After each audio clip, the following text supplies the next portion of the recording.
ChatGPT 5.5 est arrivé. C'est leur nouveau modèle de pointe, il arrive sur Codex et ChatGPT. Oui, c'est un modèle incroyable. La majorité de la communauté ainsi que toute l'industrie de l'IA l'a testé intensément depuis quelques jours, et ça bombarde, il se passe un truc qu'on n'avait pas vu venir. Mais avant de vous montrer ce que ce modèle fait concrètement, il faut que vous compreniez dans quel contexte il débarque, car OpenAI était vraiment à la ramasse depuis quelque temps. GPT 5.5, du nom de code interne Spood, est sorti le 23 avril 2026, c'est-à-dire 6 semaines après ChatGPT 5.4. 6 semaines entre deux modèles frontières. C'est un rythme complètement dingue, même si cela peut paraître beaucoup dans le monde de l'IA, mais il y a une raison très précise à cette accélération.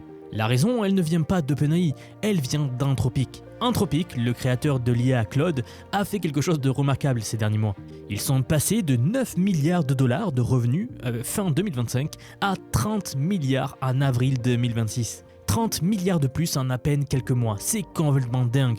C'est plus que OpenAI qui est maintenant à 24 milliards. La boîte que tout le monde considérait comme le challenger a dépassé le leader. Et quand je dis challenger, il faut comprendre d'où vient Anthropic vraiment. La boîte a été fondée par Dario Amodei, qui était le sous-directeur de recherche chez OpenAI. C'est-à-dire le numéro 2 de la recherche, celui qui savait exactement comment les modèles étaient construits, quelles étaient leurs forces, quelles étaient leurs faiblesses. Il est parti en 2021 avec sa sœur Daniela et une partie de l'équipe d'OpenAI elle-même pour monter Anthropic.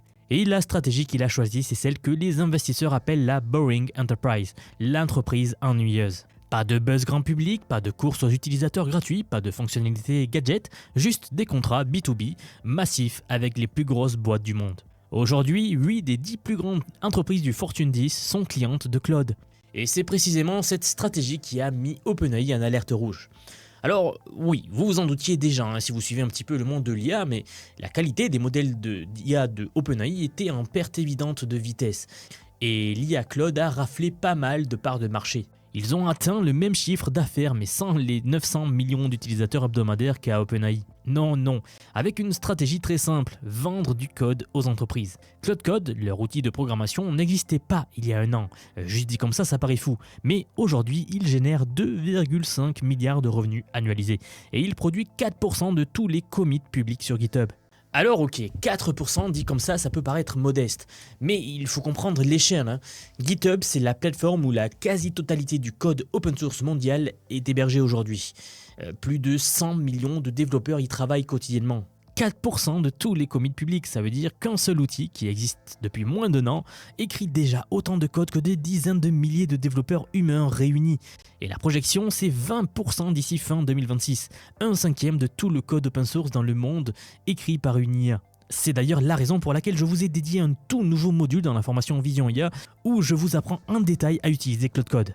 Cet outil est en train de changer le monde. Donc si vous faites partie de la communauté Vision IA et que vous ne l'avez pas encore vu, allez-y, connectez-vous, c'est déjà en ligne. Et pour les autres, si vous ne savez pas trop de quoi je parle, nous en parlons en fin de vidéo. On est vraiment en train de vivre un basculement, et la plupart des gens ne s'en rendent même pas compte. C'est là que ça devient vertigineux, parce que, en fait, Anthropic a trouvé le flywheel, c'est-à-dire la boucle auto-améliorante. Alors ici, le principe est simple. Vous vendez un modèle de code aux entreprises. Les entreprises codent avec. Vous récupérez ainsi les données et vous entraînez un meilleur modèle avec ces données-là récupérées. Que vous vendez plus cher. À chaque tour de roue, donc, le modèle est meilleur, le revenu est plus gros et les données sont plus riches. Eh bien, OpenAI a très bien compris ce message. Donc de base, ChatGPT 5.5, c'est pas un modèle lancé pour impressionner Twitter. C'est un modèle lancé pour aller chercher le marché entreprise. Tout dans cette sortie le dit. Les gains les plus importants sont en coding agentique, en utilisation d'ordinateur, en travail de connaissances et en recherche scientifique. C'est pas des mots choisis au hasard, c'est exactement les 4 catégories qui génèrent des contrats à 6 chiffres avec les grandes boîtes aujourd'hui. Les chiffres derrière le confirment. OpenAI annonce d'ailleurs 4 millions d'utilisateurs actifs sur Codex et 9 millions d'utilisateurs business payants. On parle pas de gens qui demandent à ChatGPT d'écrire une blague, on parle de développeurs, d'ingénieurs, d'équipes produits qui utilisent l'IA au quotidien comme un outil de travail, de chercheurs scientifiques, etc. Mais ayant dit ça, ok, les chiffres de revenus c'est bien, mais ce qui compte vraiment c'est ce que ChatGPT 5 fait concrètement. Et là il faut comprendre un truc. ChatGPT 5 c'est le premier modèle de base entièrement réentraîné depuis ChatGPT 4.5. ChatGPT 5.4, que tout le monde utilisait il y a encore 6 semaines, c'était une mise à jour incrémentale, un raffinement de ChatGPT 4.5. Mais évidemment, plus rien n'allait. C'était la chute libre chez OpenAI. En fait, vous le savez sans doute, mais depuis quelques temps, il ne sortait plus rien, il ne faisait presque plus d'annonces. J'ai souvent vu passer sur les réseaux des gens qui disaient qu'ils étaient finis, mais en fait, ils étaient en alerte rouge. Littéralement, c'est le mail qu'a envoyé Sam Altman, donc le PDG, à toute son équipe chez OpenAI, où il déclarait lui-même le code RED, le code rouge, l'alerte rouge. Et ce n'est pas la première fois qu'un code RED secoue la Silicon Valley. En décembre 2022, c'est Google qui avait déclaré son propre code RED quand ChatGPT avait explosé, quand il était apparu. Sundar Pichai, le PDG de Google, avait dû rappeler en urgence les fondateurs de Google, donc Larry Page et Sergey Brin, qui étaient en semi-retraite, pour restructurer toutes les équipes IA de l'entreprise. Il ne savait plus trop quoi faire, donc il a fait appel aux fondateurs. À l'époque, c'était OpenAI qui provoquait la panique chez les autres. 3 ans plus tard, l'IA Gemini de Google est devenue une vraie référence. Et c'est OpenAI qui l'a subi maintenant. L'arroseur arrosé. C'est exactement ce qui rend cette industrie aussi fascinante. Personne ne reste en tête très longtemps. Et ceux qui provoquent la disruption finissent par la subir eux-mêmes à un moment donné. Alors, c'était quoi le code rouge exactement chez OpenAI ? Eh bien, Sam Altman avait décidé de redistribuer tout l'effort de toutes les équipes pour un seul objectif, celui d'améliorer ChatGPT. Ils ont abandonné Sora, leur branche de génération vidéo IA, pour se concentrer sur ChatGPT. Le résultat est donc tombé, ils ont tout changé. ChatGPT 5, c'est une nouvelle fondation. Tout a été repris de zéro. C'est un modèle réentraîné depuis zéro. Donc, une nouvelle famille de modèles en quelque sorte. Et croyez-moi, ça se sent. En coding agentique, donc sur le benchmark Terminal Bench 2, il passe de 75,1% à 82,7%. C'est une progression massive, ce benchmark-là mesure la capacité du modèle à utiliser un terminal de manière autonome, à taper des commandes, à lire des résultats, à corriger, avancer, etc. C'est exactement ce que fait un développeur senior quand il débug un problème en production à 2h du matin. Sauf que le modèle, lui, ne boit pas de café et ne fait pas de faute de frappe. Ok, mais le vrai changement, ce n'est pas la puissance brute de calcul, c'est l'efficacité. C'est là que ça devient très très intéressant. GPT 5.5 utilise 40% de tokens en moins pour accomplir les mêmes tâches dans Codex. Mais l'histoire va se compliquer car, en parallèle, le prix a doublé. 5$ par million de tokens en entrée et 30$ en sortie. Le double exact de ChatGPT 5.4. Si vous regardez le prix par token, c'est plus cher. Si vous regardez le prix par tâche accomplie, c'est moins cher. C'est un changement de paradigme total dans la façon de mesurer le coût d'une IA aujourd'hui. Ça remet tout en question, enfin pas tout, mais toute la façon dont on compare les modèles entre eux. Parce que jusqu'ici, on comparait le prix au token. C'est simple, c'est lisible et ça tient dans un tableau. Sauf que en réalité, ça ne veut rien dire si un modèle d'IA a besoin de 2000 tokens pour résoudre un problème et qu'un autre a besoin de 4000, voyez-vous. Le coût réel, c'est le coût par problème résolu. Et sur ce critère, sur le papier, ChatGPT 5 est en avance. Aussi par rapport aux retours qui ont été faits dans l'industrie. Il y a aussi un truc que l'on pourrait trouver anecdotique, mais qui change vraiment l'expérience au quotidien. C'est la personnalité du modèle. ChatGPT 5.4 avait un vrai problème de ton. Quand vous codiez avec lui, il vous sortait un essai de 3 paragraphes pour vous expliquer un changement de 2 lignes. Vous passiez plus de temps à lire ses explications qu'à coder. C'était assez épuisant. ChatGPT 5.5 va droit au but. Il vous donne ce dont vous avez besoin, puis il passe à autre chose. Ça a l'air de rien dit comme ça, mais en pratique, ça change complètement le confort d'utilisation. Ensuite, nous avons eu encore un autre changement, et c'est sans doute le plus fou de cette sortie. Et bizarrement aussi, c'est celui dont presque personne ne parle. GPT 5.5 a optimisé sa propre infrastructure de service avant d'être mis en production. Le modèle a en fait analysé des semaines de trafic réel, il a réécrit les algorithmes de répartition de charge entre les GPU, les puces de calcul, et il a ainsi augmenté la vitesse de génération de tokens de 20%. Vous avez bien entendu, le modèle a amélioré le système qui le fait tourner.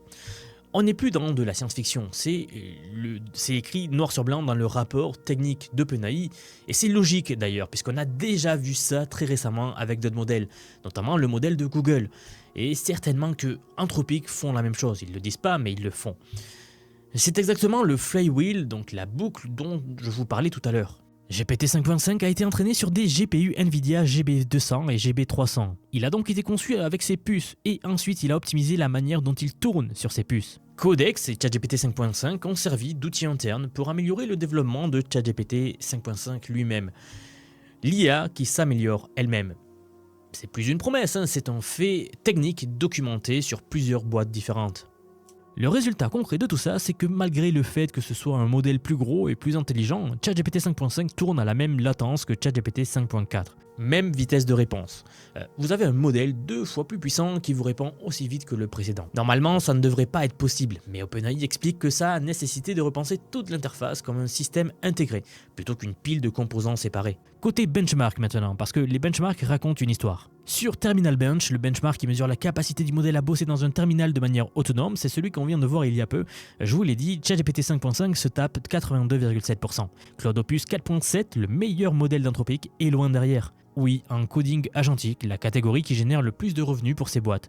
ChatGPT domine maintenant les classements. Sur le Browse Comp, le benchmark de navigation web, on est à 84,4% en standard et 90,1% pour ChatGPT 5.5 Pro, alors que Claude Opus 4.7 tourne autour de 79%.